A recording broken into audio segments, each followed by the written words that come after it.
ನಮಸ್ಕಾರ ಬಂಧುಗಳೇ, ನೀವು ನೋಡ್ತಾ ಇದ್ದೀರಾ ಅಂಗವಿಕಲರ ಅಂತರಾಳ ದಿವ್ಯಾಂಗ್ಜನ್ ಯೂಟ್ಯೂಬ್ ಚಾನೆಲ್ ಇಲ್ಲಿಯವರೆಗೆ ಸಬ್ಸ್ಕ್ರೈಬ್ ಆಗದೇ ಇದ್ದರೆ ದಯಮಾಡಿ ಚಾನೆಲ್ ಸಬ್ಸ್ಕ್ರೈಬ್ ಆಗಿರಿ, ಶೇರ್ ಮಾಡಿರಿ, ಲೈಕ್ ಮಾಡಿರಿ, ಅಭಿಪ್ರಾಯ ಕಮೆಂಟ್ಸ್ ಬಾಕ್ಸ್ನಲ್ಲಿ ತಿಳಿಸಿ. ಬೆಲ್ ಐಕಾನ್ ಒತ್ತುವುದನ್ನು ತಪ್ಪದೇ ಮರೆಯದಿರಿ. ಲೈಕ್ ಬಟನ್ ಒತ್ತಿದರೆ ಹೈಪ್ ಬಟನ್ ಬರುತ್ತದೆ, ಅದನ್ನು ಒತ್ತಿ ಚಾನೆಲ್ ಪ್ರೋತ್ಸಾಹ ನೀಡಿ.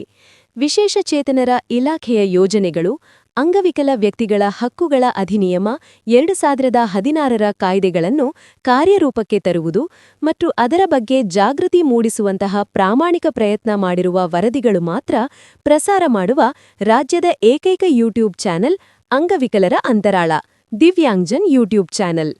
ರಾಜ್ಯದ ಅಂಗವಿಕಲರಿಗೆ ತಿಳುವಳಿಕೆ ಕೊಡಬೇಕು ಎಂಬ ಸದುದ್ದೇಶದಿಂದ ಮಾತ್ರ ಕೆಲಸ ಮಾಡುತ್ತಿರುವ ಚಾನೆಲ್ ಇದಾಗಿದ್ದು, ಅಂದರೆ ರಾಜ್ಯದ ಅಂಗವಿಕಲರ ಸಮಸ್ಯೆಗಳನ್ನು ಹೇಳಿಕೊಳ್ಳುವ, ಅವುಗಳಿಗೆ ಪರಿಹಾರ ಕಂಡುಕೊಳ್ಳಲು ಇದೊಂದು ಉತ್ತಮ ವೇದಿಕೆ ಇದಾಗಿದೆ. ಇದರ ಸದುಪಯೋಗ ರಾಜ್ಯದ ಅಂಗವಿಕಲ ಬಂಧುಗಳು ಪಡೆಯಬೇಕೆಂದು ಚಾನೆಲ್ ಬಳಗ ಯಾವತ್ತೂ ಆಶಿಸುತ್ತದೆ. ನಮಸ್ಕಾರಗಳು.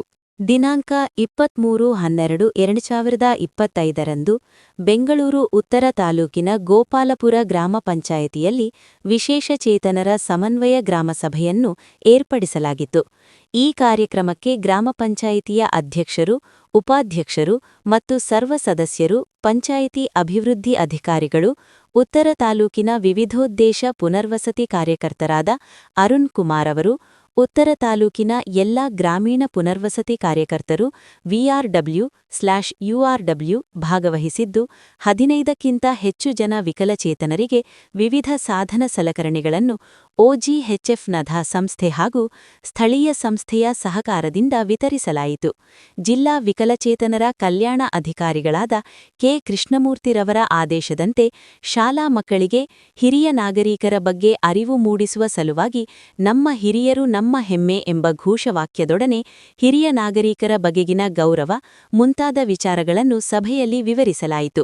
ಸಭೆಯ ವರದಿಯನ್ನು ಅರುಣ್ ಕುಮಾರ್, ತಾಲೂಕು ವಿವಿಧೋದ್ದೇಶ ಪುನರ್ವಸತಿ ಕಾರ್ಯಕರ್ತರು MRW, ತಾಲೂಕು ಪಂಚಾಯಿತಿ ಬೆಂಗಳೂರು ಉತ್ತರ ಇವರು ಅಂಗವಿಕಲರ ಅಂತರಾಳ ದಿವ್ಯಾಂಗ್ಜನ್ ಯೂಟ್ಯೂಬ್ ಚಾನೆಲ್ ಜೊತೆಗೆ ಹಂಚಿಕೊಂಡಿದ್ದಾರೆ. ಧನ್ಯವಾದಗಳು.